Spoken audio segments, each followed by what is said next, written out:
Hello, hello, hello, NoZoupForYou here, and if you haven't noticed already, Season 7 has come to an end.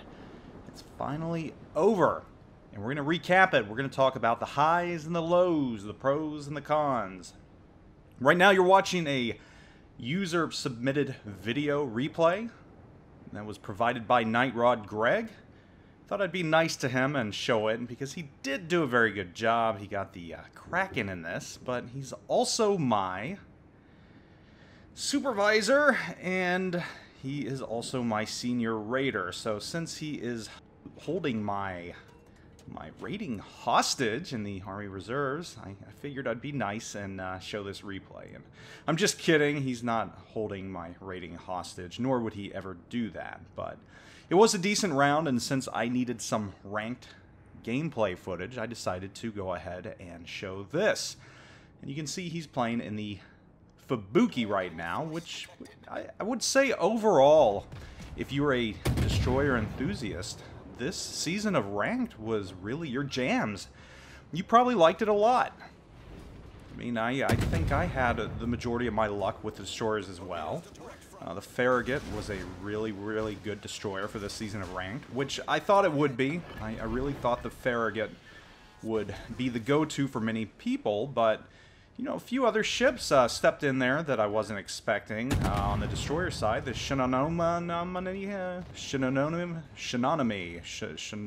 whatever, the Tier 6 premium Japanese destroyer, Shinonami. And I still can't pronounce it right. I'm still butchering it. You know, I just had some dental work done, so I think the Novocaine is still in my mouth and kind of affecting me. Anyhow, that was a great destroyer, and you can see one right there that Nightrod Greg is firing at, and he's going to give a little exit. He didn't get the kill there, but you know, there's one destroyer down, and that's really the way it is with ranked. Once you get that first destroyer out of the way, it makes the job a lot easier, and I'm going to say half the time the team that loses a destroyer first is usually the one that loses. So, but let's talk about ranked now that it's over. My feelings of this season of ranked. Well, first off, you know, I did play it a little more than I usually do. I made it to rank 7, and well, you know, that's not spectacular. I stopped because, quite honestly, I just got tired of it. I had a lack of interest. I probably could have made it to rank 1 had I wanted to, and I know things get better from rank 10 to 1 and even 5 to 1, but for me it was just a matter of time as Nightrod Greg gets his first kill there. It's a matter of time. I just didn't have enough, and as I was playing ranked gameplay, I was giving up grinding other ships that I want to review, and you know, as a result, switching from ranked to regular gameplay, I was able to make serious headway on the IJM destroyer line, working my way up to the Yagumo. And I also started the British cruiser line. So when you're playing ranked, you can only grind the tier that ranked is, and that just didn't really help me out. Another reason that I just gave up was the incentive wasn't there for me. I just didn't care for the ranked rewards. The flags are nice, you know, but once you get to rank 10, you know, getting 10 camouflage at a time, to me, it's just not worth it.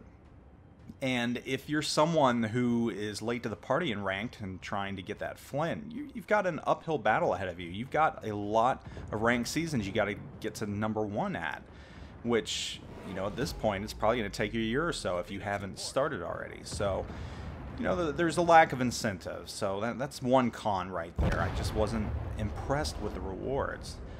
Another con, and, you know, this is subjective. You know, on the bright side, yeah, if you're a destroyer captain, if you main destroyers, you probably love this season. But if you main battleships, you know, it's a mixed bag.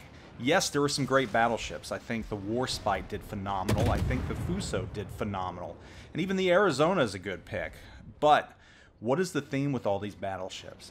They are slow. They are very slow. And to me, that was a big con of the season. It takes a long time to get anywhere in those battleships. And Nightrod Greg's going to get his second sunken ship right there. Very nice torps indeed. It just takes a long time to get anywhere in these battleships because they are slow. And in my opinion, that's a con. Slow battleships are sometimes not fun if you got to traverse the maps. So that was another con of this season, I think. You know, while it was a boon for DDs, and while battleships could play very, very well, it just, you know, those battleships are slow. So again, that's subjective. Not a really bad thing, but again, it depends on your expectations. So those were my biggest complaints of this season. Really, just Tier 6. I don't know. I think for many of the players out there that play Tier 10 a lot or higher tiers, Tier 6 might have been just too low of a tier. I mean, it's nice not having radar everywhere. Again, there's that whole, if you're a destroyer player, you're going to love this season type thing. But I don't know. I tell you what, though, the good thing about Tier 6 is that it got a lot more players into ranked. That is both a pro and con in and of itself.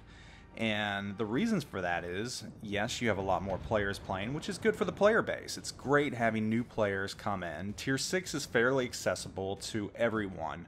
It's fairly easy to get to Tier 6. But the downside with that, and another reason why I stopped playing, is the players, you know, you got a lot of people playing that, and I hate saying this, but might have no business in ranked. And I don't say that lightly, because I think everyone, if they want to play ranked, should play ranked. I really think so. I mean, this isn't a game just for the elite. Ranked isn't just for the elite.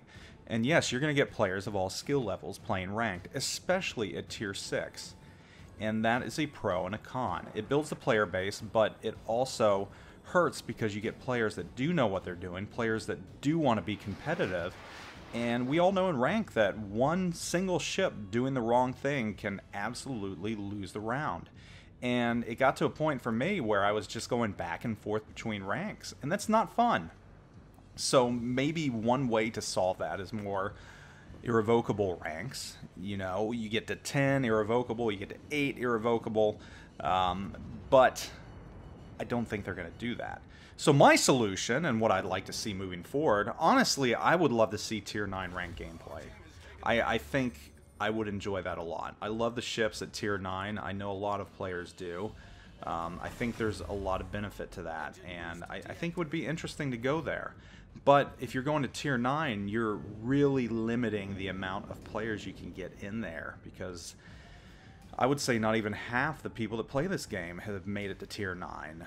Might not even made it to Tier 8. And those are stats that Wargaming has. So how do you fix that? What do you do? And my suggestion has always been to have 2 separate ranked gameplay modes. You have maybe an A League and a B League, or a Gold League and a Silver League, or a Bronze League. And what I mean by that is you have a Tier 9 League only, which is a lot harder, a lot more competitive, and you're limiting the type of players in there. And if you want to go that route, fine. And then you have your B League, or your Silver League, in which you go back down to Tier 6 or even Tier 5, and everyone can play. Now, let's just say the way you do it is Tier 9 gameplay, the rewards are much better, they're much higher, and it's harder to get into. Whereas Tier 5, it's easier to get to rank 1. Say, maybe you don't even lose a star. Everybody either gets a star or they don't get a star, but you never lose a star. And it's much easier to progress in the B League, and it's a lot easier to get to rank 1. However, on the flip side, you're never going to play for a Flint, and if you get a flag, let's say it's a bronze or silver looking pirate flag. So people know that you got to rank 1 in the B League. It's an accomplishment, and it might be the answer to the woes of ranked gameplay. Also, one other thing that I would like to see, but I don't think will happen, don't think it'll ever happen, would be in the competitive A League, you set parameters. Say you have to have 1,000 games played and a minimum win-loss record of 50%. And that ensures that the type of players that are coming into the A League, or whatever league you want to call it, do in fact know what they're doing. Will that ever happen? Will this see the light of day? I highly doubt it. And again, that's because Wargaming wants as many people to play as possible. And I understand that. I get that. This is just if I had my druthers, and to fix the perceived issues that I see in ranked gameplay. And Nightrod Greg gets his 4th sunken ship there. He is 1 away, and you know, I actually kind of enjoyed this map in ranked. Of course, again, it was a destroyer heaven, and that's going to end it. But like I said, guys, those are my solutions for ranked gameplay. What I thought were the highs and lows of this season. Really, you know, maybe one day I'll make it to rank 1, I don't know, but just there's really no incentive if you don't have the time, and time is the huge thing. You know, guys, thanks for watching. I hope you did well this season, getting to rank 1, or at least trying. Let me know how you did, and if you've got replays, be sure to send them to NoZoupForYou@gmail.com. I am out.